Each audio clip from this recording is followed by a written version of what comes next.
Lahat tayo ay isinilang ng isang ina. Ngunit hindi lahat ay pinalad na magkaroon ng mabuting ina o lumaki sa piling ng isang ina. Kaya tinahanap natin ang kalinga nila. At kung hindi man natin ito matagpuan ay ipinapangako natin sa ating sarili na kapag tayo'y naging ina, ibubuhos natin ang lahat ng pagmamahal sa ating anak. Ikaw kabarangay, naranasan mo na bang mag-mothering? Kahit sa isang anak, anakan lang.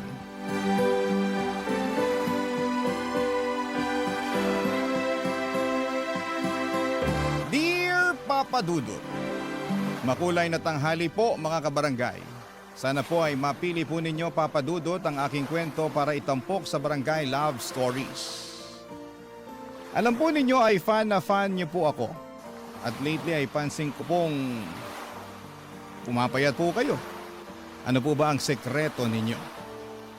Ang atribida ko po natutuwa lang po talaga ako na nabibigyan ninyo ng boses ang platform ng ordinaryong tao na katulad ko na ikwento sa buong mundo ang kanilang struggle na napagtagumpayan.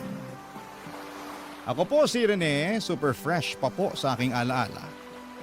Yung mga panahon na fresh pa po ang beauty ko. Sisimulan ko ang aking kwento noong 1980s.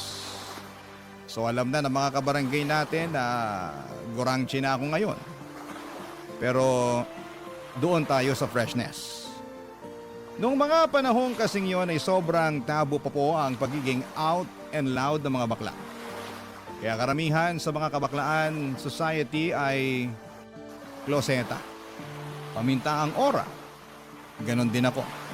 Pinipilit kong maging pamen pero hindi talaga kaya ng powers ko na pigilan ang totoo kong pagkatao.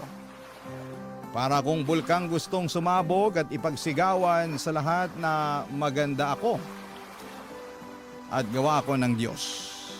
Mahal niya ako kasi binigyan niya ako ng talino at face card. Bakit ko nasabi? Kasi consistent ang honor ko nung estudyante pa lamang ako, Papa Dudut. At tuwing fiesta ay kinukuha akong escort ng reyna-reynahan na paeksena kasi cute daw ako. Hindi nila alam na ang bet ko ay ang maging isang reyna. Proud ang parents ko sa utak ko pero ang motherland ko alam niya na hindi lalaki ang uniko iho niya. Isa po akong magandang prinsesa na gustong magkajowa ng isang gwapong Prince Charming. Kaya galit si nanay sa akin, wala daw siyang anak na bakla. Nakakahiya, hindi ako makaakyat sa langit. Pero paano ba akyatin ang langit, Papa Dudut? Pinipigilan ko kung sino talaga ako. Kalimutan yung maging masaya para sa sarili ko. At hindi ko na lang titingnan ng crush kong si Enrique. Ganun ba yon, Papa Dudut? Sobrang gwapo po talaga ni Enrique. Kaya kapag siya ang kaharap ko, ako si Rena Bella. Hindi ba ang sosyal pakinggan? Alam nyo, ilang gabi kong pinag-isipan kung magtatapat ako sa kanya. At dumating ang araw na hindi ko nakayanan. Sinabi kong gusto ko siya pero straight talaga si Enrique at ang sabi niya ay hindi niya ako pwedeng maging jowa kasi bakla ako. Lalaki pa rin ako. Gusto niya ay babae lang kaya sobrang na-hurt ako, Papa Dudut. Pero ilang linggo lang ay nakabawi ulit ako kasi hindi naman niya ako iniwasan.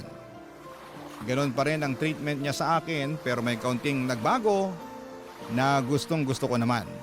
Kapag kami lang dalawa ay wala siyang pakialam kung niyayakap ko siya. Hanggang sa may kababalaghang nangyari sa aming dalawa na sobra kong kinaligaya. Ganito pala ang feeling, Papa Dudut. Parang lumipad ako sa langit pero ilang araw lang ay lumagapak ako sa lupa. Dahil kumalat ang chismis tungkol sa aming dalawa sa nangyari sa amin. Sa pagsuko ko ng bataan ko at hindi ito nakaligtas sa radar ng nanay ko.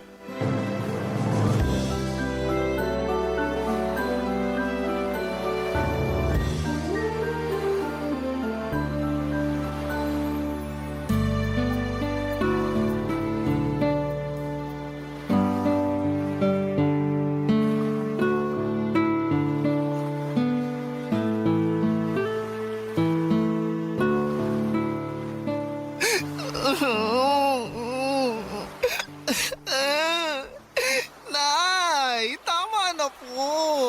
Hindi mo lang inisip ang kahihiyan namin. Nay, ang sakit-sakit na po.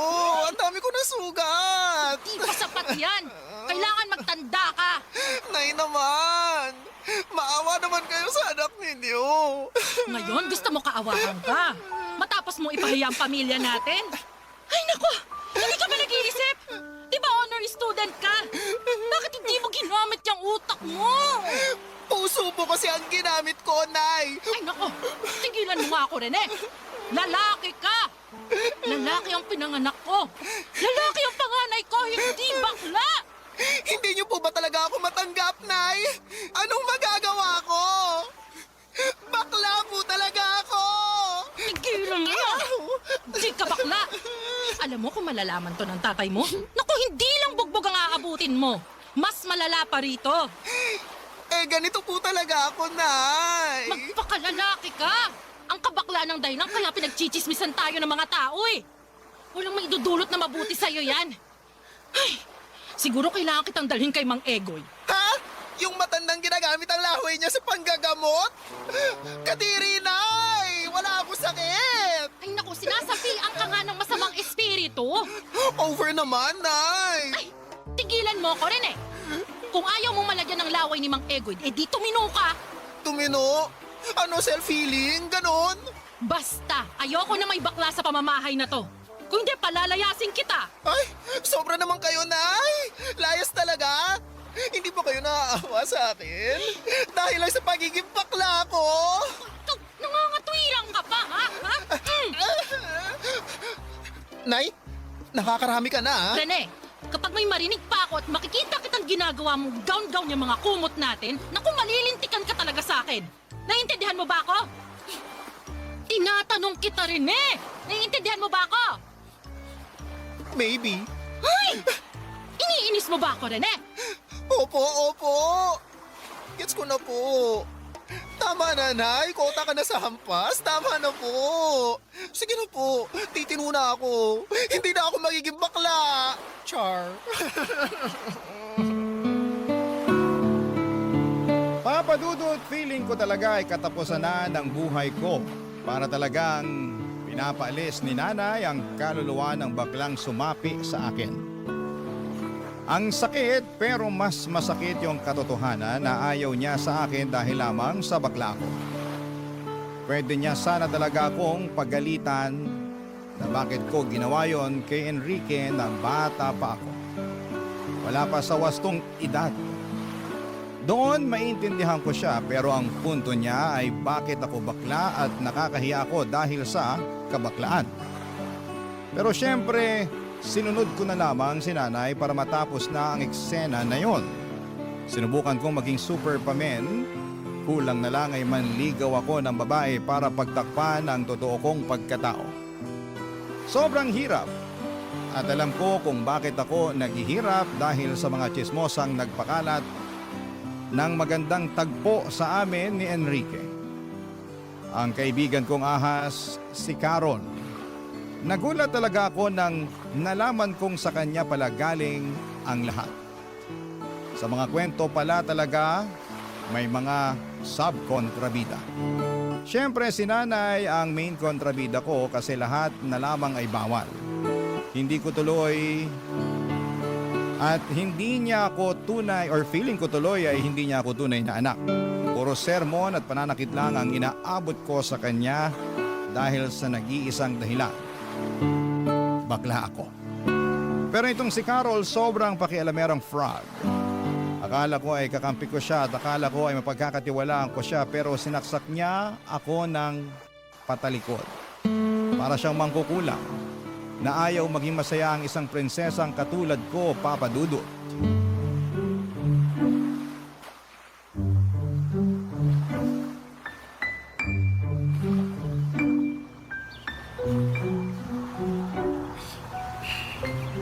Carol, pwede ba tayong mag-usap? O Rene, anong pag-uusapan natin? Ba't ganyan ang ayos mo? Tsaka, bakit ganyan ka makatingin? Diretsahan na to, ha? Galit ako sa'yo. Ano? Bakit? Ay, Maang-maangan? Amnesia? Walang maalala? Bakit ako naririto? Tigilan mo ako, ha? Eh, ano ba kasing ginawa ko sa'yo, ha? Bakit mo pinagkalat? Bakit mo sinabi sa ibang tao yung tungkol sa amin ni Enrique? Ano? Napipi ka ba? Nakita mo ba yung mga pasa ko? Yung mga sugat ko? Yung iba tingnan mo, hindi pa naghilom. Binugbog ako ng nanay ko dahil sa kagagawan mo. Eh, hindi ko na kasalanan yan. Ay, walang accountability. Eh, bahala ko dyan. Oy, huwag mo ako tatalikuran, Carol. Gusto mo ipagkalat ko rin yung kalandian mo? Hoy! Hindi ako malandi, ah. Ay, nagsalita? Banal yarn? Gusto mo isa-isahin ko? Rene, pwede ba tigilan mo ako? Ikaw na ang backstabber na feeling Santa. Ano ba ang motibo mo para i-chismis mo kami ni Enrique, ha? Dahil ba gusto mong mauwi sa impyerno ang buhay ko? Ganun ba? Gusto mo ng impyerno? Hindi kita sasantuhin! Pwede, sige, saktan mo ako. Isusumbong kita. Ay, mahilig ka talaga sa ganyan, no? Sumbongerang palaka! Bakit? Dahil ba mas matalino ako sa'yo? Na kahit anong gawin mo, mas mataas pa rin ang grades ko? Kasi hindi mo kaya ang utak ko at ang galing ko sa mga art project?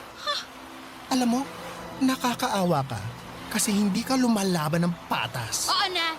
Ikaw na ang magaling, pero bakla ka pa rin. Ayun! Wow! Grabe ang argument! Pang matanda ang atake, wala bang bago? Alam mo, hindi na ako nasasaktan kung tawagin mo man akong bakla. Mas nakakasakit yung hindi ka nga bakla, pero isip bata ka naman. Bakit pa ba kita naging kaibigan? Bakit mo ako naging kaibigan? Eh, di ba dahil lumalapit sa akin yung mga lalaki, gusto mong makisawsaw? Ay, talaga? Eh, hindi naman lumapit sa akin si Enrique dahil sa'yo. Pero sa halip na magtuloy-tuloy kami ni Enrique, naunsyame pa dahil sa'yo. Ang sama-sama mong kaibigan. Hindi ka na naawa. Akala ko hindi ka tulad ng ibang mapanghusga pero mas masahol ka pa. Inggitera! Tsaka! Alam mo, ikaw, sumusobra ka na, ha? O ano, naiiyak ka na? Hindi mo ako madadaan sa paiyak mo. Simula ngayong araw na to, hindi na tayo friends. Tandaan mo yan! Pwede na! Bumalik ka dito! Maghanap ka ng iba mong matutuklaw! May vaccine na ako sa'yo, wala nang epek ang kamandag mo sa akin! Che! Papadudot nakarating kay nanay ang naging away namin ni Carol at syempre ako ang nagmukhang kontrabida at salot sa lipunan.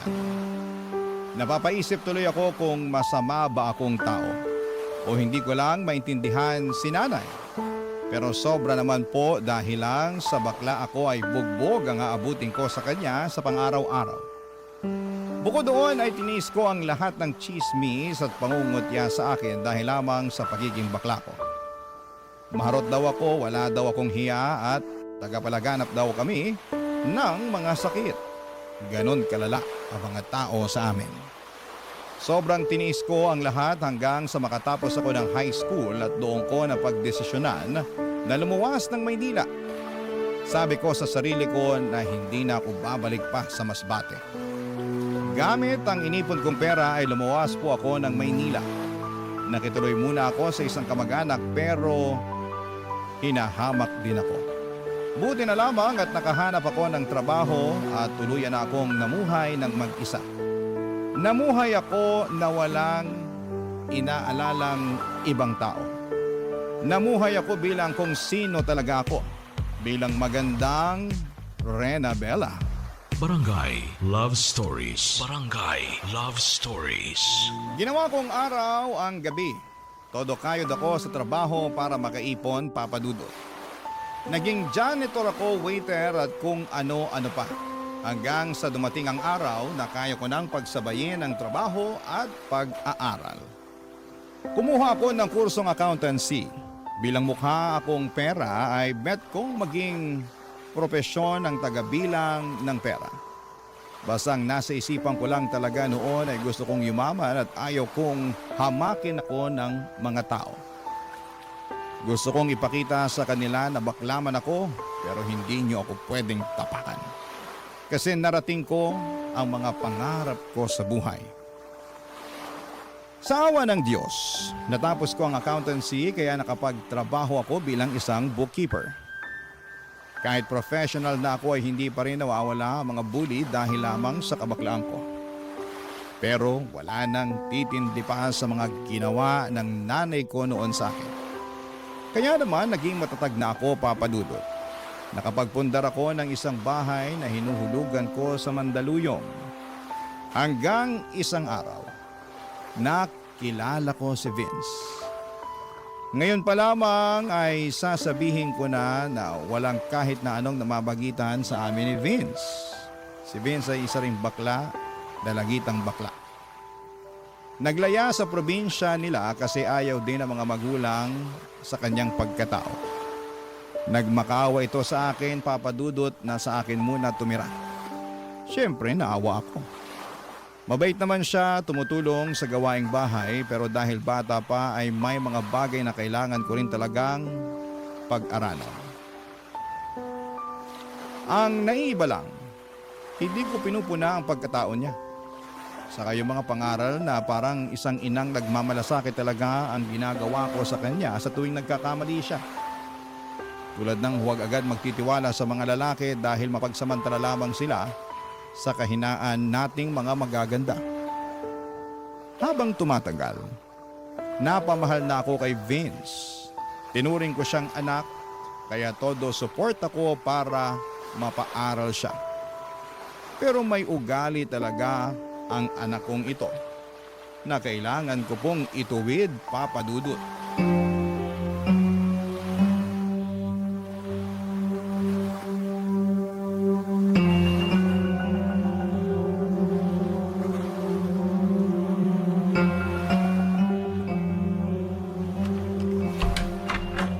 Anong ginagawa mo?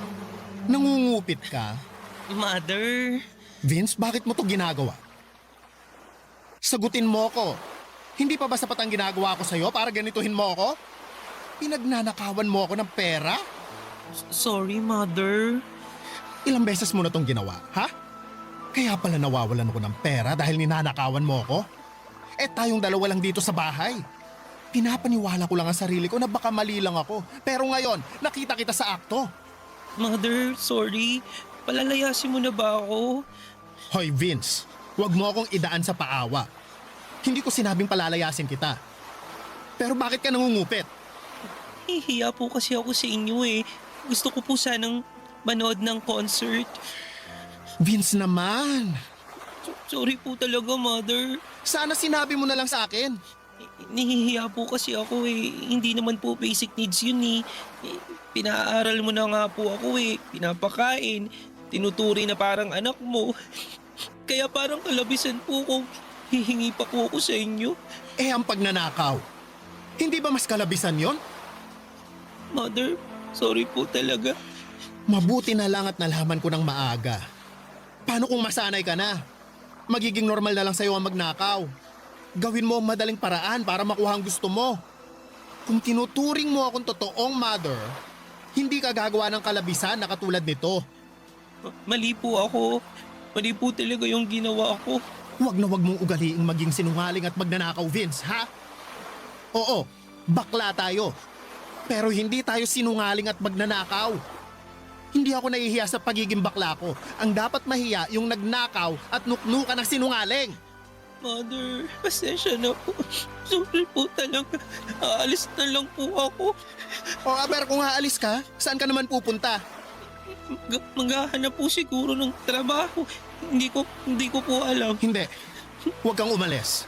Po, Ipangako mo sa akin at sa sarili mo na hindi mo na uulitin pa to. Masama ang manloko ng kapwa. Masama ang maging buhaya. Ayaw kong magpalaki ng buhaya. Ang gusto ko, matinong tao. Naiintindihan mo ba? Mother, ang bait-bait niyo pa rin po sa akin kahit gano'n na po yung ginawa ko sa inyo. Paprangkahin na kita, ha? Red flag talaga ang ginawa mo pero napamahal ka na sa akin eh. At gusto kong intindihin ka at gabayan para maging mabuting tao ka. Ha? Yes, Mother. Magiging mabuting tao po ako. Huwag lang sa salita, ha? Gawin mo, Vince. Gawin mo! Yes, Mother Annabella. Ay! Go, Vina! Hindi pwedeng buwakelya ang baklush na pretty.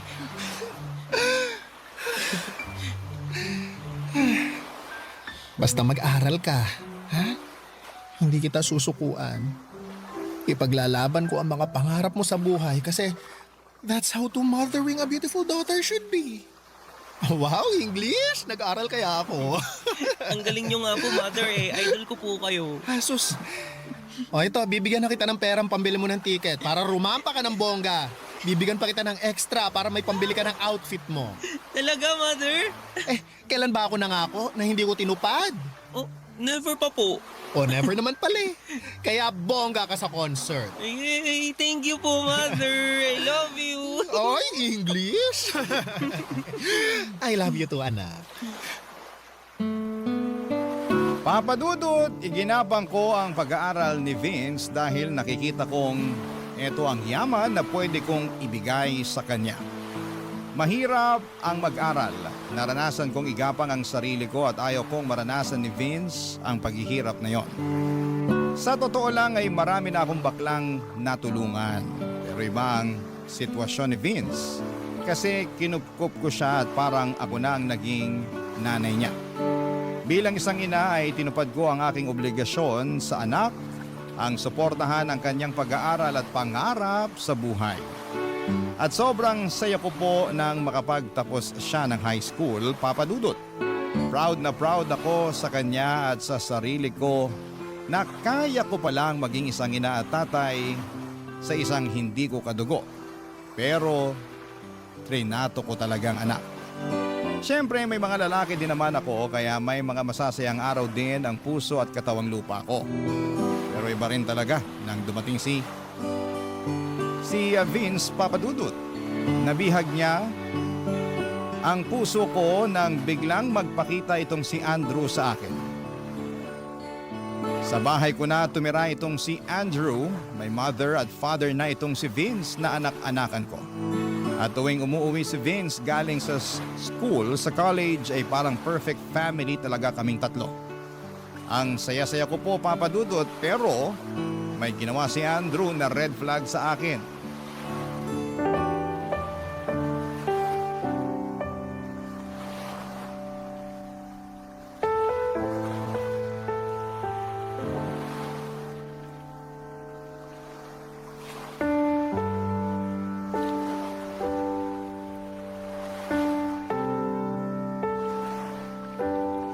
Andrew, Han, bakit ka nangupit? Bakit mo ginalaw yung ipon ko? Han, kasi Ang ayaw ko, yung sinungaling na nga, magnanakaw pa. teka lang. Ano kasi Han eh? Han, kasi Sige, magsinungaling ka pa. makinig ka. Kailangan ko lang kasi. Nasa ospital ang nanay ko sa Cebu. Yun. Ano? Oo. Tama ang narinig mo. Nasa ospital siya. Bakit hindi mo sinabi sa akin? Bakit kailangan mo pang nakawin ang pera ko? 2 beses ka pang nangupit. Sorry na. Aaminin ko, nagkamali ako. Pero ano yung una last week? Anong dahilan mo kung bakit mo kinuha yung pera ko nun? Yun na nga. Humihingi ang nanay ko. Unang nagkasakit ang tatay. Tapos, siya. Yun. Ganun. Ay, umayos ka Andrew ha. Akala ko nga si Vince ang kumuha ng pera. Kung hindi ko lang nakita sa bag mo bago ka pa umalis ng bahay, malamang si Vince pa rin ang pagdududahan ko. Kawawa naman yung anak ko. Pinagdudahan ko pa siya. Pero yun nga, imposible din ganun kalaki ang kinuha niya kasi para saan niya gagamitin. Han. Sorry na talaga. Nagkamali ako. Han, sa susunod magsabi ka. Hindi naman ako naging madamot sa'yo. Binibigyan nga kita ng panggastos mo habang wala ka pang trabaho, di ba? Nahihiya na ako sa'yo. Huwag ka nang mahiya. Ngayon pa ba, naasawa na kita? Nakita ko ng lahat sa'yo. Masama ang ginawa ko eh. Alam kong napipilitan ka lang dahil sa sitwasyon. Tama. Kaya ang lakas mo sa akin, Han eh. Kasi, naintindihan mo ako. Basta pagsusumikapan ko yung training ko. para makapagtrabaho ako. Makapag-abroad. Basta paghusayan mo. Saka, baka kapag nakapag-abroad ka na, kalimutan mo na ako at magkaroon ka na ng ibang babae. Han, hindi ako ganun. Tumatanaw ako ng utang na loob. At saka, mahal kita eh. Totoo. Talaga ba? Oo. Mahal na mahal kita.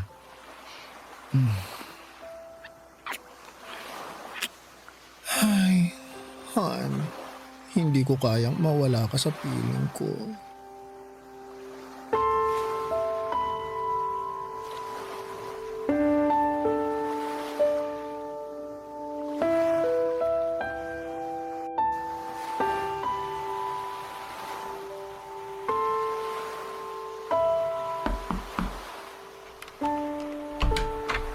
Vina, Mother? sorry anak. Mother, bakit po? May kasalanan ako sa'yo anak. Kasalanan? Bakit po? Umupo nga po muna tayo dito sa kama, Mother. Ano po bang kasalanan ng sinasabi ninyo? Nagkulang kasi ang pera ko. Kaya naisip ko na baka kumuha ka. Ano po? Kaya nga magsosorry ako kasi ikaw ang naisip ko. Mother naman. Mali nga ako. Nakonsensya ako at ikaw ang naisip ko. Pero ang totoo, si Papa Andrew mo ang kumuha. Ano po? Nagnakaw siya sa inyo? Ang lupit naman, inakawan pa kayo? Pero okay na. Nagkaayos na kami. Talaga ba, Mother? Yesterday, ngiti pa lang niya, wala na. Ang rupok ko. Iba talaga, in fairness. Well, yummy naman si Papa Andrew. Truly, ang muscles, ang face, ang performance, pang opera. Mapapanganga ka talaga ng bongga. Mother, ha? Mukhang nandidiri ka. Baka ikaw, may nililihim ka na sa akin. Over? Wala po akong nililihim. Ano naman po ang nililihim ko sa inyo? Love life. Mother, wala pa. Gusto kong graduate muna ng college. Hard to get tayo, ganon. Talaga. Yes. Vina, hindi kita pinagbabawalang magka-BF, ha? Kaya ayokong maglihim ka. Mother, kung magkaka-BF man po ako, ikaw agad ang unang makaka-nose. Pero, ano? Anong-ano, ha? Rampa-rampa lang po muna. Hindi po ako pwedeng magka-Andrew tulad mo. Uunahin ko po muna magka-diploma. Ay, very good. Ganyan nga. Hindi talaga ako nagsisisi na inampon kita. Proud ako sa'yo, anak. Proud na proud ako sa'yo.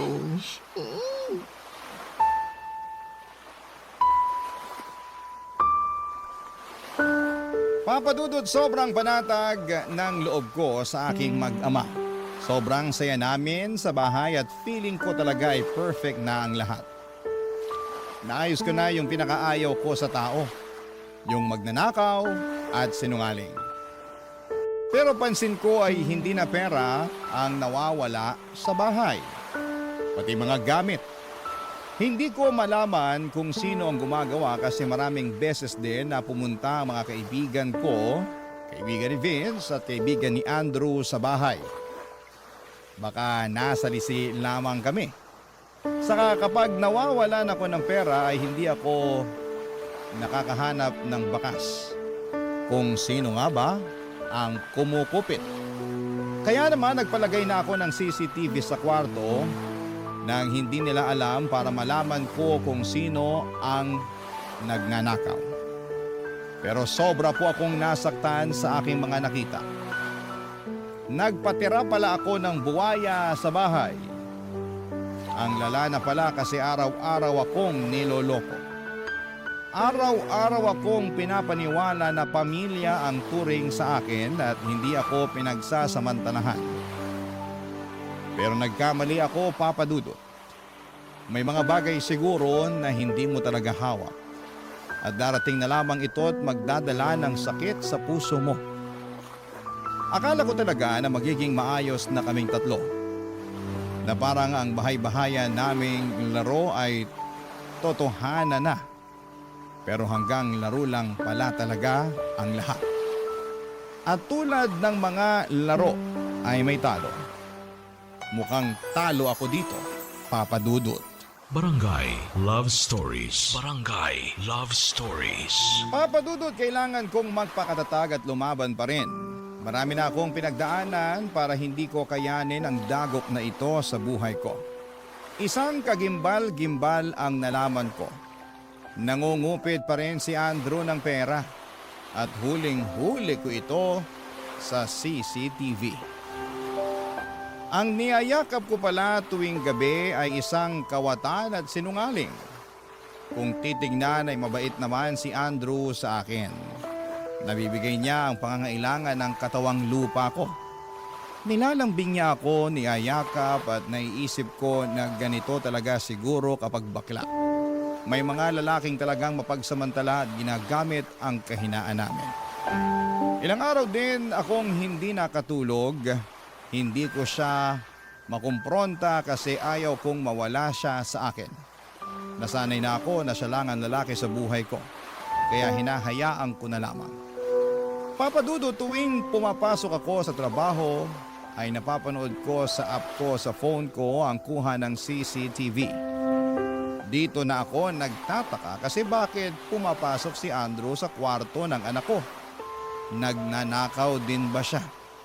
Hanggang sa iba na ang kutob ko. Pinalagyan ko na rin ng CCTV ang kwarto ni Vince. Hindi nila alam na may CCTV na pala ang loob ng bahay. Doon ko nalaman na may relasyon ang dalawa. Kaya nung nakita ko sa akto ang ginagawa nila ay dali-dali akong umuwi ng bahay para mahuli silang dalawa, Papa Dudut.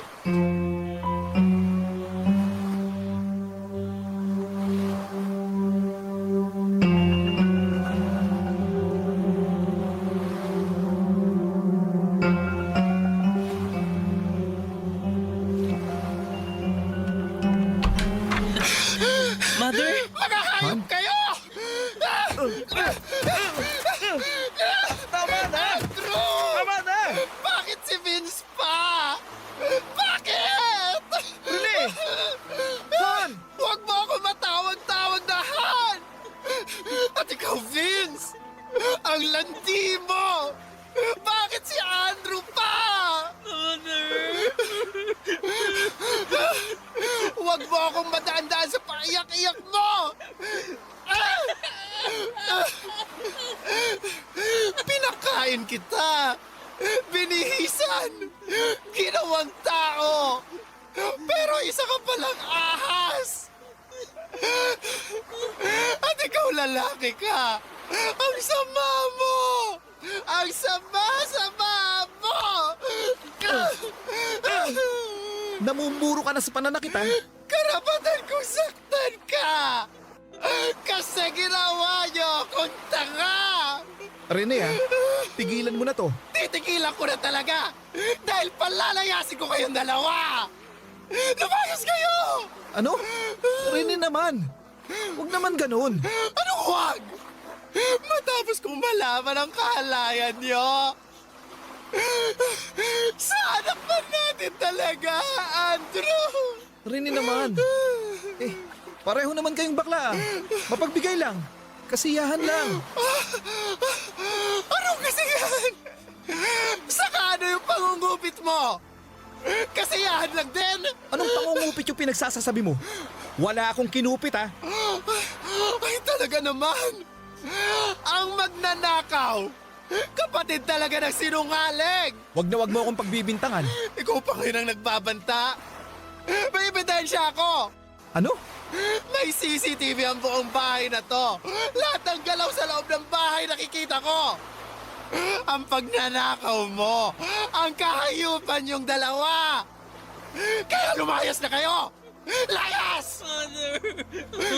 Huwag mo akong matawag-tawag na mother! Wala akong anak na malandi at inaasa sa sarili niyang... Bakit mo nagawa sa akin yun, ha? Kung makaiyak ka naman, nakinabang ka rin naman sa akin, ah. Nakinabang? O nabulag ako na akala ko matino kang tao. Nabudol mo ako. Pero ngayon, tama na ang katangahan ko sa isang tulad mong walang kwenta. Magnanakaw! Lumayas ka na! Kung hindi, papakulong kita! Papa Dudut, sobrang gumuho po ang mundo ko ng araw na yon. Naggalaga pala ako ng ahas at buwaya sa aking bahay. Sa araw ding yon ay pinatatag ko ang sarili ko. Hinanda ko ang puso ko. Kahit na anong iyak at paghingi ng tawad ni Vince ay hindi ko talaga binuksan ang puso ko. Hindi po pwedeng lumambot kasi ibang klaseng pagtataksil na ang ginawa niya. Nararapat lang na umalis na siya. Wakasan ang naging ugnayan naming dalawa. Inahas na niya ako ang mother niya. Wala na ang kahit na anong etsyos ang magpapabago sa desisyon ko. Nakita ko sa mga mata ni Vince na sobrang ayaw niya akong iwanan. Pero guilty siya sa ginawa niya. Si Andrew naman, mas nakita ko ang totoong kulay. Katulad lamang siya ng mga lalaking mapagsamantala sa mga bakla. Hindi ko naman nilalahat ang mga lalaki dahil may mga lalaki namang talagang genuinely na minamahal ang karelasyon na bakla. Siguro hindi lang po ako pinalad. Naging tahimik ang bahay, wala nang Andrew at wala na ring Vince na nagchuchuk-tsakan kapag nakatalikod ako. Sa totoo lang, na-miss ko po si Vince. Umiiyak ako kasi nasasayangan ako sa kanya. Pero ginusto niya ang ginawa niya, ginusto niyang lokohin ang nag-iisang baklang nagpaka-mother sa kanya. Matapos ang halos isang linggo ay bumalik si Vince, nagmamakaawa at humihingi ng patawad sa akin, Papa Dudut.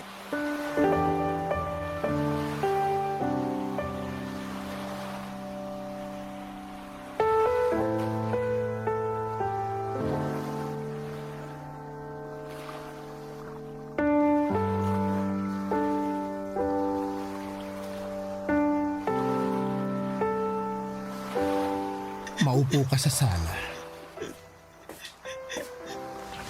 Mother, sobrang nagsisisi na talaga ako sa nagawa ko sa'yo. Mother, ayaw kong mawala ka. Ayaw kong mahiwalay sa'yo. Vince, hindi ako nagkulang ng pangaral sa'yo. Hindi kita sinasaktan. Tinrato kitang tao. Hindi ako nagdalawang isip na kupkupin ka. Gawing anak-anakan ko. Pinangarap ko na sana makuha mo yung gusto mo sa buhay. Sinuportahan kita, di gaya ng nanay ko sa akin. Pero ang sakit. Ang sakit-sakit ng ginawa mo sa akin. Alam ko naman po eh. Sobrang sama ng nagawa ko po sa inyo, Mother. Nagsisisi na po talaga ako. Naaalala mo dati, yung pangungupit mo ng pera. Pinangaralan kita. Sabi ko sa'yo ang magnanakaw, isang malaking sinungaling. Akala ko napatino kita. Nakaka-frustrate na hindi pa rin pala. Hindi lang pera ang ninakaw mo, kundi ang relasyon ko sa isang lalaking wala namang kwenta. Pero salamat na rin sa'yo at natauhan ako sa Andrew na yon. Hindi na ako nabulag sa papandesal niya. Mother, patawad po. Hindi ko na po gagawin sa'yo yung ganun. Magpapakatino na po ako. Gusto ko po kasing makasama kayo sa pagtupad ng mga pangarap ko eh. Vince, I'm sorry. Buo na ang desisyon ko. Naaalala mo? Kusa akong lumaya sa pamilya ko at gumawa ng sarili kong buhay dahil napuno na ako sa pananakit ni nanay. Nakaya kong mabuhay. Nakaya kong maging tao. Hindi malayong kaya mo ring maging tao. Father naman. Please. Give me another chance. Ay, maraming chance na ang binigay ko sa'yo, Vince. Marami na. Hindi sa lahat ng oras na kapag nagkakamali ang isang tao, bibigyan na naman ng chance. Puro tayo chance pero walang accountability. Kaya tayo hindi umuusad sa buhay. Ang gusto ko, mamuhay na walang mga taong gahaman, mapanlinlang at sinungaling. Mother, luluhod po ako. Magmamakaawa po. Sana mapatawan niyo po ako. Wa-epek sa akin yan. Huwag mo nang gawin. Alam mo, ang dapat mong gawin ay humanap ng trabaho para mapagpatuloy mo yung pag-aaral mo. Sayang naman yung nasimulan mo. Saka, sige na. Ito, kunin mo tong pera para may pangsimula pa. Ito na ang huling tulong ko sa'yo. At wag na wag ka nang magpapakita pa sa akin. Papa Dudut, sobrang sakit pala na palayain ang isang tao na sobrang minahal mo. Ang sakit sa dibdib. Parang sinasaksak ang puso ko nang makita ko si Vince na bitbit ang ibang gamit paalis ng bahay. Nang sinarado ko ang pintuan, yun na ang oras na kailangan kong kalimutan ang anak-anakan ko. Mahirap pero kailangan kong gawin. Sa ngayon, Papa Dudut, ay mag-isa na lamang po ako. Wala nang Andrew, wala nang Vince sa buhay ko. Pero natutunan ko na rin na hindi pala sukatan ng pagmamahal ang pagtitiis sa sakit at kasinungalingan. May mga kaibigan naman akong nananatili at doon ko nahanap ang lakas na muli akong bumangon. Para sa akin, Papa Dudut, walang masama sa pagiging bakla. Hinding-hindi ko ikakahiya kung sino po ako. Pero mali ang magnakaw, mali ang manloko at mali ang magsinungaling sa taong nagmahal at nagtiwala sa iyo ng totoo. Doon ako labis na nasaktan, Papa Dudut. Doon ako natuto. Ngayon ay mas maingat na ako, mas matatag at mas pinipili ko na lamang ang mga taong karapat-dapat sa pagmamahal ko. Ang inyong kapuso at kabarangay forever, Rene, a.k.a. Rena Bella. Ako, gigil na gigil talaga ako sa nangyayari sa kwento natin. O ikaw, kabarangay, kumukulo rin ba dugo mo? Pwede kang mag-iwan ng comment sa ating comment section. Ang mga kwento ng pag-ibig, kwento ng buhay at kwento ng pag-asa dito sa Barangay Love Stories. Love Stories.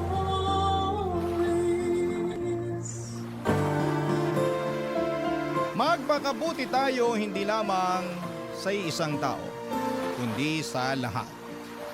Dahil kung meron tayong kinikilingan, mapapagod sila na tayo ay pakisamahan. Ikaw, kabarangay, mabuting tao ka ba?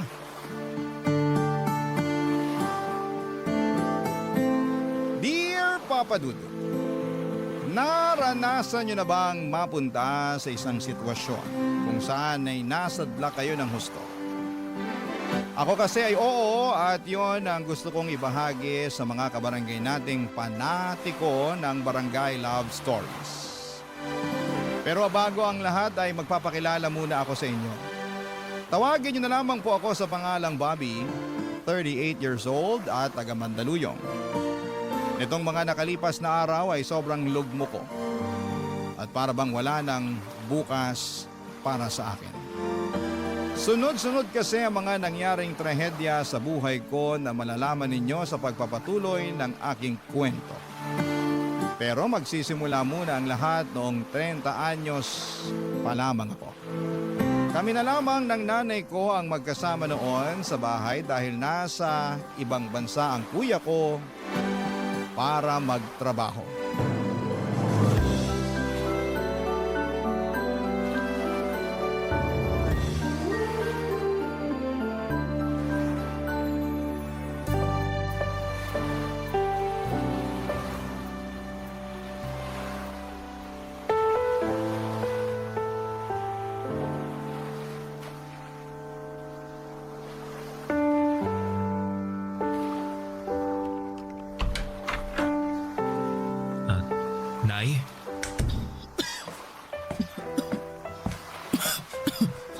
Nako, ang tindi ng ubo nyo.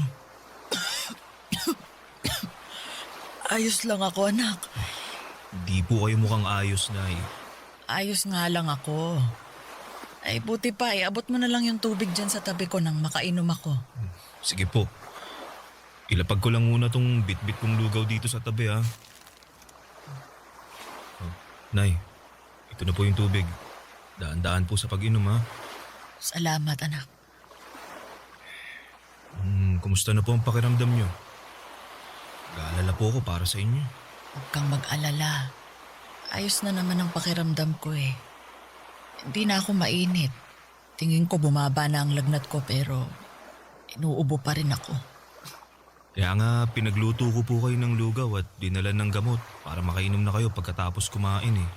Kaya lang, wala naman akong panlasa. Parang ayaw ko tuloy kumain. Ay, kahit konti lang po, Nay. Para makainom na kayo ng gamot. Ano pa nga ba? O siya kakain na ako. Yan. Very good po kayo, Nay. Very good ka dyan. Ano ako, bata? Di ba ganyan din naman kayo nung bata ako. Sinasabihan niyo akong very good kapag kumakain ako, lalo pag may sakit ako. Kaya ako naman na magsasabi niyan sa inyo ngayon. Sa bagay. Sinasabi ko nga sa'yo yun nun. Ang bilis talaga ng panahon, no? Dati-rati, kayo ng kuya mo ang inaalagaan ko.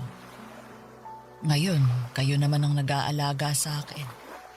Kaibahan lang, nasa malayo ang kuya mo, kaya ikaw lang ang mag-isang nag-aasikaso sa akin, anak. Matanong lang kita, no? Ano po yun? Hindi ka ba napapagod na alagaan ako? Nay naman, bakit naman po ako mapapagod? Nanay ko po kayo. Wala naman. Naisip ko lang kasi dapat sa edad mong yan may sarili ka ng pamilya. Kaso mukhang kasalanan ko kung bakit hanggang ngayon wala ka pa ring asawa. Nay, hindi niyo po kasalanan. Sadyang wala pa lang po talagang nagkakamali. Ano pa yung sinasabi mong wala pang nagkakamali? Masasabi ko na maswerte ang babaeng makakatuluyan mo dahil napakalambing mong anak, mapagmahal at maalaga. Mahilig pa sa mga bata. Kaya naman kung meron ka ng natitipuhang babae, ligawan mo na. Malay mo, siya na pala ang makatuluyan mo. Sa ngayon, wala pa naman po akong nagugustuhan pero sige po. Sa oras na magkaroon na sasabihin ko agad sa inyo. Bakit mo sasabihin sa akin? Para malaman nyo. Salamat ha, pero ang sabi ko, ligawan mo. Hindi mo lang basta sabihin sa akin. Nay naman Siyempre, liligawan ko pa rin naman siya pero gusto ko munang makilala nyo siya. Sige anak, salamat kung ganoon kasi naiisip mo ko. Sana nga makakilala ka ng babaeng liligawan para naman hindi lang sa akin umiikot ang mundo mo. Nay, sa inyo pa rin po iikot ang mundo ko kahit na may nililigawan na ako. Pangako po yan, Nay. Papa Dudut, mahal na mahal ko ang nanay ko at wala akong pinagsisisihan. Na ako lamang ang nag-iisa niyang anak na nag-aasikaso sa kanya. Bagaman pareho naman kaming may trabaho ng kuya ko. Masaya ako na sa tuwing kailangan ako ng nanay ko ay nasa tabi niya lamang ako. Pero naiintindihan ko naman ang kagustuhan niyang makapag-asawa na ako at bumuo ng sariling pamilya dahil nga hindi na ako bumabata pa. Simulat sa Paul ay alam ni nanay na gusto kong magkaanak. Hanggang sa nakilala ko si Rhea sa restaurant na pinagtatrabahuhan ko bilang tagaluto. Bale, serbidora siya noon at taga Ilocos Sur. Mabait si Rhea, maganda at puwelang kasama. Pero sa kabila ng mga tawa niya ay meron siyang malungkot na nakaraan. At yun ang dahilan, Papa Dudut, kung bakit siya umalis noon sa kanila. Sa katunayan, sa tuwing kinikwento sa akin ni Rhea ang karanasan niyang Yun ay hindi ko talaga mapigilang malungkot at makisimpatya sa mga pinagdaraanan niya.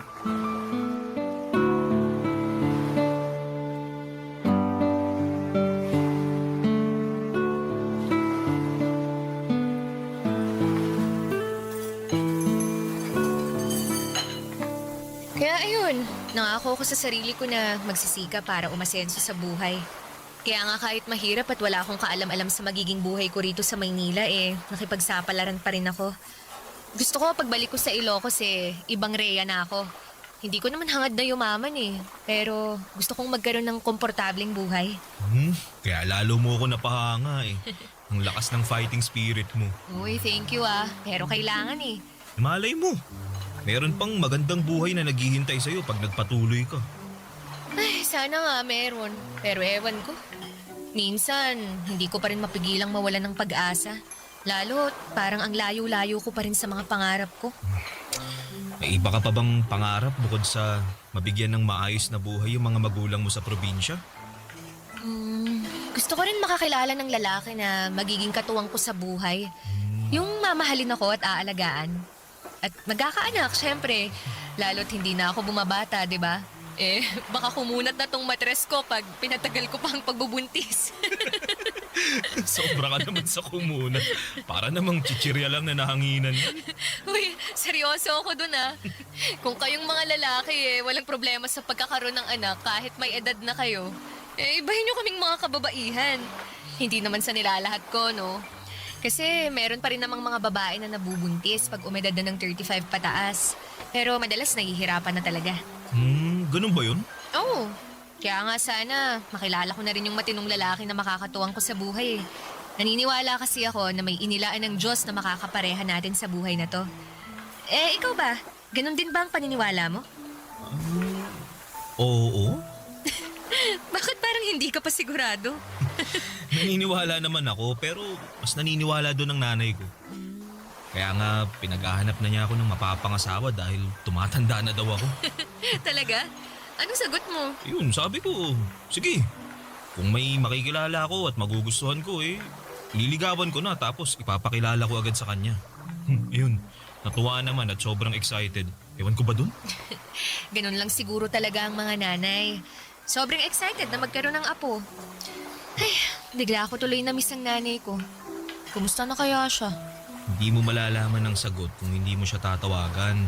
Tsaka na, wala na kasi akong load Tsaka patapos na yung break time natin. Baka mamaya sitahin na tayo pag nag-overbreak tayo. Ay, oo nga pala. Masyado pa namang sip-sip yung naninita na yun. Kala mo naman kung sinong tagapagmana ng kumpanya kung umasta. Uy, baka may makarinig sa'yo Uy, ano naman? Wala naman akong binabanggit na pangalan.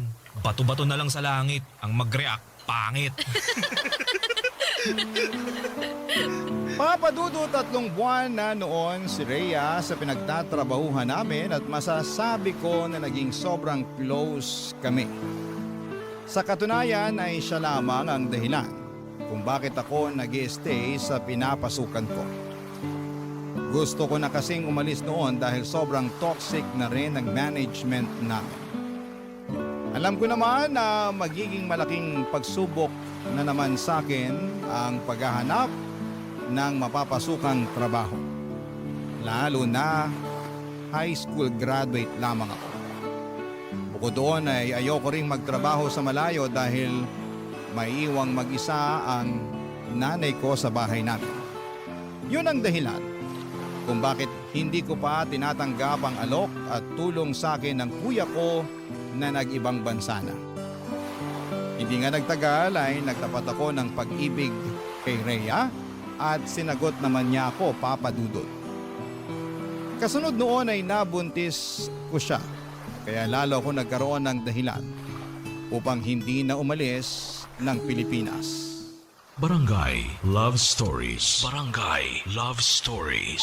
Papa Dudut, dahil sakto lamang ang kinikita ko sa aking trabaho ay wala pa akong sapat na ipon. Kaya naman, tinira ko muna sa bahay namin si Rhea. Winelcome naman siya doon ni nanay at sa katunayan ay sobrang sayangan ng nanay ko noong nalaman niyang magkakaapo na Magkakapo na siya at palagi niyang hinihimas ang tiyan ni Rhea at kinakausap ang magiging anak namin. Bagay na kinagigiliwan naman namin ang kinakasama ko. Naging maayos naman ang pagsasama naming tatlo sa isang bubong. Hindi rin issue sa kuya ko na magkaroon na ako ng anak pero nilinaw niya na si nanay na lang daw ang susustentuhan niya. Naintindihan ko naman yon dahil hindi naman niya pinupulot ang pera sa abroad. Kaya nga sinabi ko sa sarili ko na magsisikap ako sa pagtatrabaho para makaipon ng pera, Papa Dudut.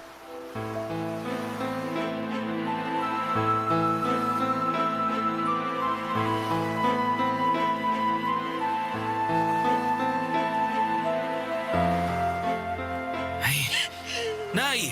Rhea! Minahon lang naman po muna kayo. Paano ko hihinahon? Nakakainis yung Rhea na yan.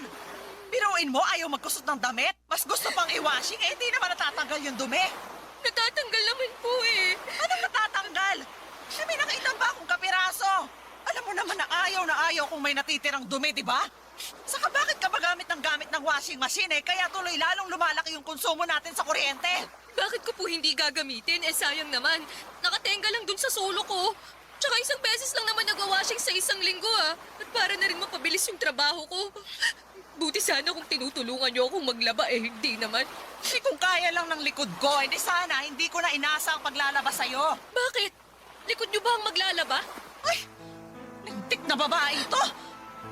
Hoy, Bobby! Magsabihan mo nga yung kinakasama mo. Abalang masyado sumagot sa akin napakawalang galang. Mahal, huwag mo naman sagutin ng ganun si nanay. Bakit hindi? Sumusobra na siya. Dami niyang reklamo. Hindi na nga nagpapasalamat sa akin. Bakit ako magpapasalamat sa paglalaba mo? Responsibilidad mo yan kasi kinakasama mo na ang anak ko. Nay, huwag na po muna kayong sumabat dyan. Buti pa, mag-uusap muna kami ni Rhea. Halika, mahal. Doon tayo sa kwarto. Buti pa nga nakausapin mo yung babae na yan. Iyak ng iyak. Wala naman akong ginagawang masama sa kanya. Parang pinagsabihan ko lang Ay.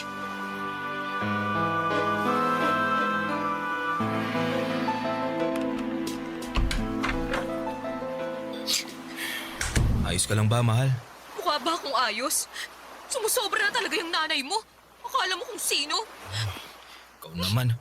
Pagpasensyahan mo na lang si nanay. Masyado lang talagang mitikulosa yun, lalo na sa kalinisan Nung kalakasan pa nun, halos araw-araw naglilinis yun ng bahay. Katwiran niya, para raw hindi mamuo yung alikabok at di rin magkasakit, lalo na hikain nun ng tatay ko nung nabubuhay pa. Kaya pala pinagalitan din niya ako nung nakaraan. Kasi hindi raw ako araw-araw naglilinis dito sa bahay niyo. So nakakapagod Tsaka hindi niyo naman ako katulong dito para araw-araw maglinis Kinakasama mo ko. At buntis pa ako sa anak natin. Kaso ang kulit ng nanay mo. Gawin ko raw ehersisyo ang paglilinis dahil mabuti yun sa buntis kesa laging nakahilata sa kama. Nanay talaga Oo! Kaya nga naloka ako kasi magkaiba kami ng paniniwala. Pati pagluluto ko sinisita. Ang daming sinasabi na kesyo pinagsasabay ko raw ang pagluluto sa paghuhugas ng pinggan. Paano daw pag nalagyan ng sabon yung niluluto ko? As if naman hahayaan kong mangyari yun. Sa ayoko lang talaga na may tambak sa lababo na hugasin. Lalo't ako rin naman yung maghuhugas sa mga pinagkainan natin pagkatapos. Buti sana kung siya o ikaw ang gumagawa nun. Ako naman. Sorry. Ayan mo, ako na lang ang maghuhugas ng pinagkainan natin. Ay nako, hindi mo talaga ako naiintindihan no? Hindi lang naman yung tungkol sa pinagkainan natin Ang punto ko rito, kailan mo ba ako planong ibukod ng bahay? Alam mo, sabi ng nanay ko, iisa lang daw ang pwedeng maging reyna sa isang bahay.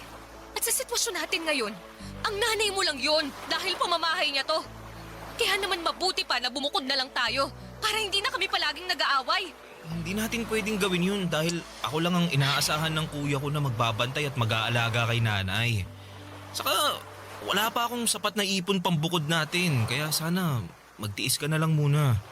Hayaan mo, kakausapin ko na lang din si nanay. Pagsasabihan ko siya.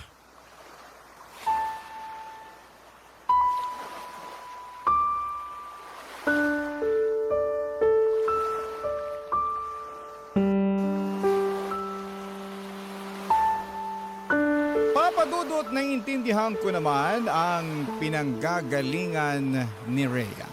At kahit na gustuhin ko na siyang ibukod ng tirahan ay hindi ko naman magawa dahil nga maiiwang mag-isa ang nanay ko. At ayoko ring mangyari yon kasi ako lamang ang inaasahan ni Kuya na magbabantay at mag-aalaga sa kaisa-isa naming magulang. Kaya naman sinabihan ko na lamang si Rhea na magtiis dahil hindi rin naman ibang tao ang nanay ko. Nakita ko naman na sa abot ng makakaya ni Rhea ay hinabaan niya ang kanyang pasensya. Pinakisamahan niya ng maayos ang nanay ko. Hindi rin naman sila palaging nag-aaway. May mga pagkakataon din na may pinagkakasunduan sila. Kaya naman masaya ako. Hindi nga nagtagal, Papa Dudut, pinanganak na nga ni Rhea ang baby namin. At masasabi ko na isa yon sa mga pinakamasayang sandali ng buhay ko.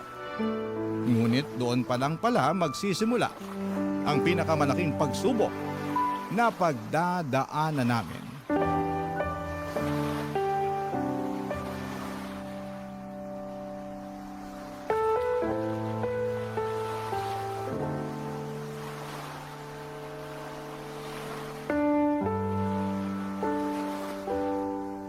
Sensya na.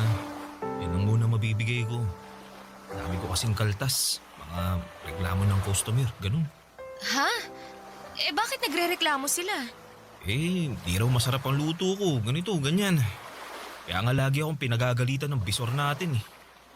Pinagbantaan pa na kapag hindi ko inayos yung trabaho ko tatanggalin na nila ako. Alam mo naman na mapipilay tayo ng husto pag nawalan ka ng trabaho, di ba? Ilang buwan pa lang din ang baby natin. Tapos ang dami pa nating gastos pag nagkakasakit siya. Ano ba kasing nangyayari sa'yo? Yung dating issue mo pa rin ba sa bisor natin? Oo. Masyado kasi siyang pabida. Napipikon na ako. Alam ko na pabida talaga yun kasi nakatrabaho ko rin naman dati. Pero matuto ka pa rin magtimpi. Kasi sa pikon mong yan, trabaho mo naman yung maaapektuhan. Tandaan mo na hindi ka pwedeng mawalan ng pinagkakakitaan. Dahil ikaw lang yung kumakayod sa atin. Tapos marami rin tayong gastusin sa anak natin. Oo, yun na nga eh. Pakiramdam ko, di na tayo nakakausad dahil sa nangyayari. Napapagod na ako pero wala akong karapatan na magpahinga. Kung pagod ka, mas pagod ako. Dahil hindi lang anak natin ang inaasikaso ko. Inaalagaan ko rin yung nanay mo na may pagkamaldita kung minsan. Bakit? Nag-away na naman ba kayo ni nanay? Hindi ko na siya pinatulan. Pero umalingal na naman sa akin nung nakaraan. Tungkol saan daw? Sobrang tigas daw kasi nung patatas sa niluto kong chicken curry. Hindi raw niya makagat. Nung tininidor ko naman, malambot naman eh. Yun pala, hindi lang niya nasuot yung pustiso niya. Kaya ang ending, dinurog ko na lang yung patatas para makain niya. Pero ang dami pa rin sinabi, nakakarindi. Pagpasensyahan mo na lang si nanay. Alam mo naman na matanda na yun eh. Ganun ba talaga kapag matanda? Nagiging reklamador na wala sa lugar? Hindi ko alam pero tatanda rin naman tayo eh.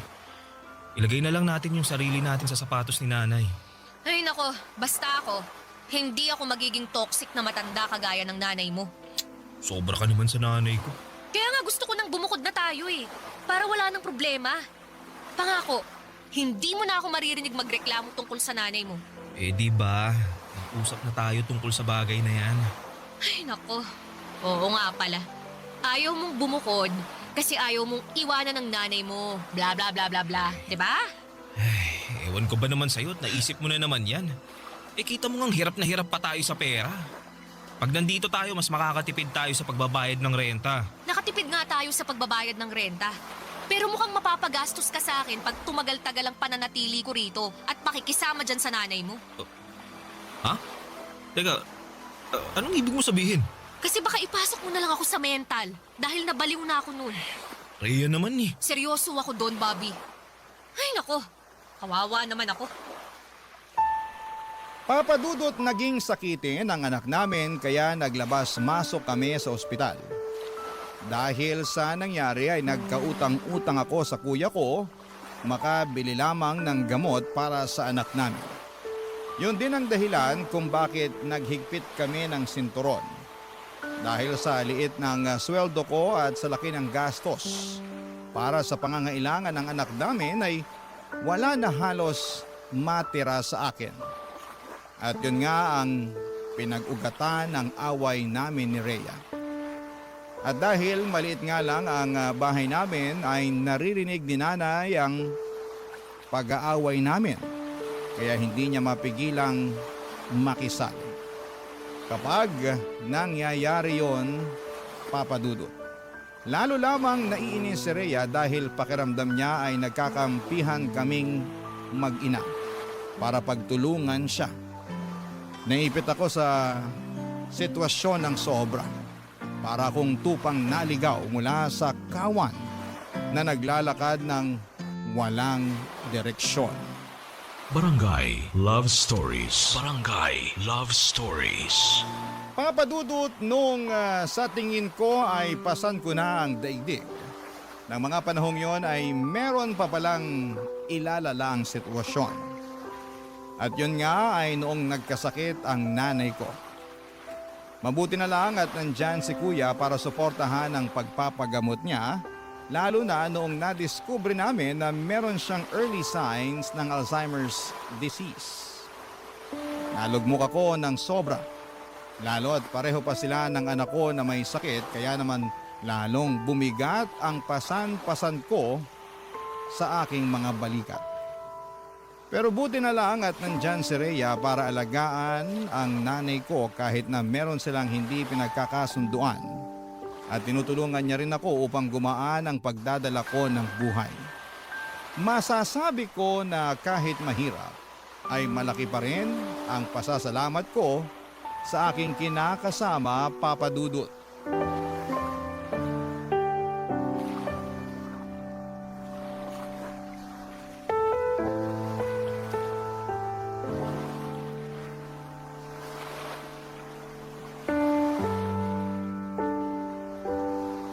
Dahil sa sabay na pagkakasakit ni nanay at ng anak natin, pag-isip-isip ko na tanggapin na yung alok na tulong ni kuya para makapagtrabaho ko sa ibang bansa. Ano? Aalis ka? Oo, sana. Wala talaga akong mapapala kung dito lang ako magtatrabaho sa atin. Tsaka di ba, gusto mo na maghanap ako ng ibang mapagkakakitaan na mas malaki ang sweldo? Ito na yun. Oo nga, pero iiwan mo talaga ako rito sa nanay mo? Anong ibig mo sabihin? Ano man ang ibig kong sabihin? Hindi pa ba halata na pag umalis ka ay maiiwan ako rito para alagaan ng nanay mo habang inaalagaan ng anak natin? Konting sakripisyo lang naman. Anong konting sakripisyo pinagsasasabi mo? Nagsakripisyo na ako, Bobby. Inalagaan ko na ang nanay mo, pero baka nakakalimutan mo na may sakit siya. Mas mahirap na siyang alagaan kaysa sa anak natin dahil minsan nagiging bayolente na siya. Ilang beses na niya kaya akong nasaktan, pero binabaliwala ko lang kasi nga may sakit siya. Alam ko naman yun, kaya nga nagpapasalamat kami ni kuya kasi nandyan ka hindi pa lang talaga namin kayang kumuha ng ibang magbabantay at mag-aalaga kay nanay. Kaya ako na lang, kasi nakakalibre kayo sa akin, ganon. Naman sa ganun, Rhea. Totoo naman Napakakuripot niyang kuya mo. Manong man lang kumuha siya ng ibang tao na mag-aalaga sa nanay niyo. Kasi nanay niyo naman yan Hindi ko naman nanay yan. Nanay ko nga dun sa probinsya may sakit din pero hindi ko magawang alagaan. Buti sana kung wala tayong anak, Bobby. Pero alagain din yun. Tapos ngayon aalis ka. Iiwan mo ako rito mag-isa, ha? Anong gusto mong gawin ko? Manatili rito tapos araw-araw tayo mag-aaway dahil maliit lang ang sweldo ko. Akala ko pa naman gusto mong umasenso tong pamilya natin.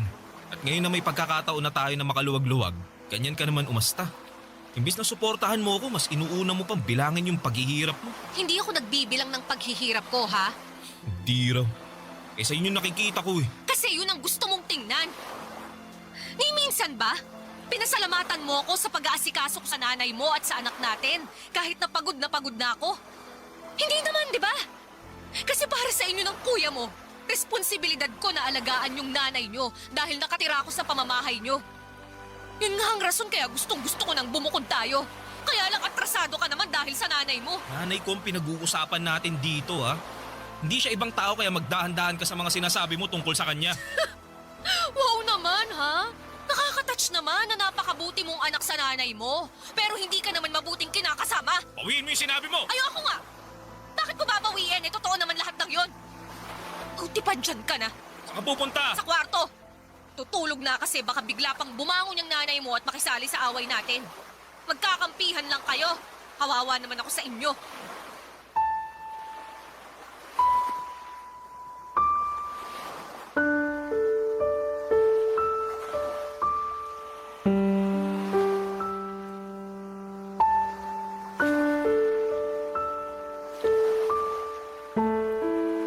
Papa Dudut, alam ko na maling iasa ko kay Rhea ang pag-aalaga sa nanay ko dahil nanay ko yon.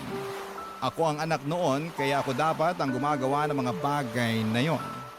Pero pare-pareho kaming pupulutin sa kangkungan kung hindi ako magsasakripisyo sa ibang bansa.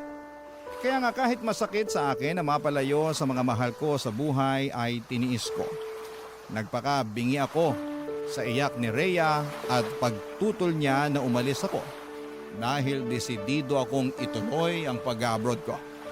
Natuloy nga ako sa ibang bansa sa tulong ni Kuya at masasabi ko na malaki ang pag-a-adjust na ginawa namin ni Rhea. Palagi kaming nag-uusap sa video call kahit na magkaibang oras sa mga bansa na kinakaroonan namin. Nagbabalitaan at nagkukumustahan at laging sinasabi ng kinakasama ko kung gaano na siya kapagod sa pag-aalaga kay nanay at sa anak namin tapos ay nami-miss pa niya ako. Pero ang sagot ko lamang ay kaunting tiis na lamang muna. Hanggang sa dumalang na lamang ang pag-uusap namin dahil naging busy na ako sa pagtatrabaho. Makalipas nga ang 3 taon ay natapos na ang kontrata ko pero imbes na bumalik sa Pilipinas ay nag-extend ulit ako sa pagtatrabaho ko. Bagay na pinagtalunan namin ng matindi ni Rhea. Gusto na niya kasi akong umuwi at magtrabaho na lamang sa Pilipinas dahil nga sa hirap na siya sa pag-aalaga sa nanay ko na noong mga panahong yon ay lumalala na ang sakit. Pero natakot akong umuwi sa Pilipinas para magsimula ulit. Kaya nanatili lamang ako sa abroad.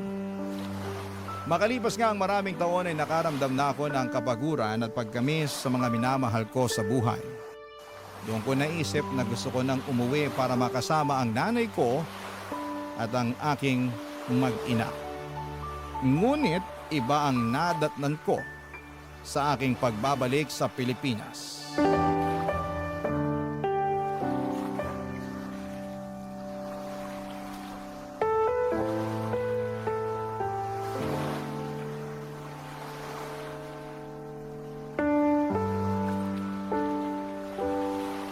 Rhea naman, halos kararating ko lang galing abroad. Tapos malalaman ko na lang na gusto mo kaming iwanan ng nanay ko. Oh, bakit hindi? Ang tagal kong hinintay ang pagbabalik mo para may mapag-iwanan na ako dyan sa nanay mo. Kahit naman paano may konsensya pa rin ako. Dahil ayoko siyang ipagkatiwala kung kani-kanino. Ngayon na nakabalik ka na, aalis na ako. Iiwan ka na namin ng anak mo. Rhea, parang awa mo na. Huwag kayong umalis ng anak natin. Paano na lang ako pag nawala kayo? Sino na lang ang makakasama ko mag-alaga kay nanay? Tagapag-alaga lang talaga ng nanay mong tingin mo sa akin, no? Di naman sa ganun. Anong hindi sa ganun? Ganun yun!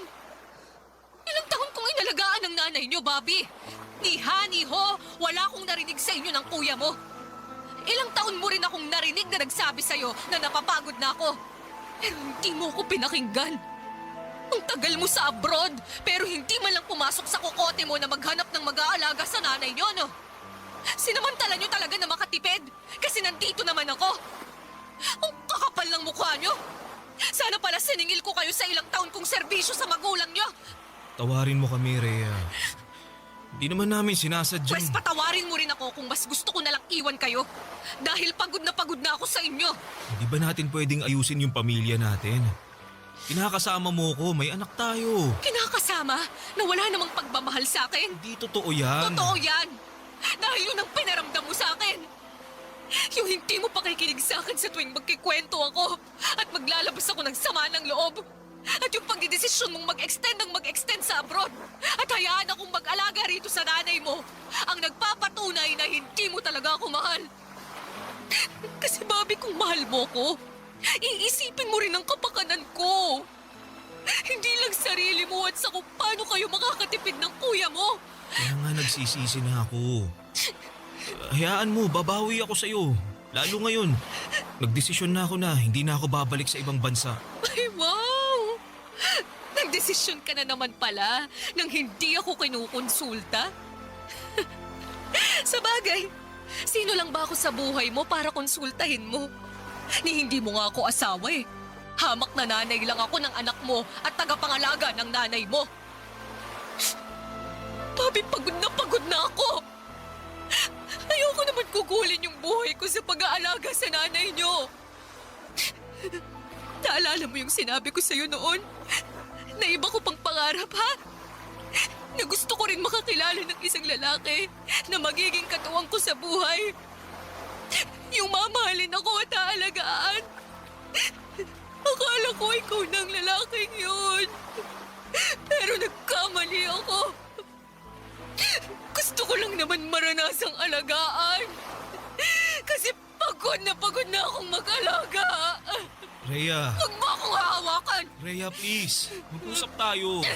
Pag-usapan natin to. Wala na tayong pag-uusapan. Dahil nakapag-desisyon na ako. At wala ka nang magagawa para baguhin pa yon. Tapos na tayo, Bobby. Simula sa araw na to. Hiwalay na tayo!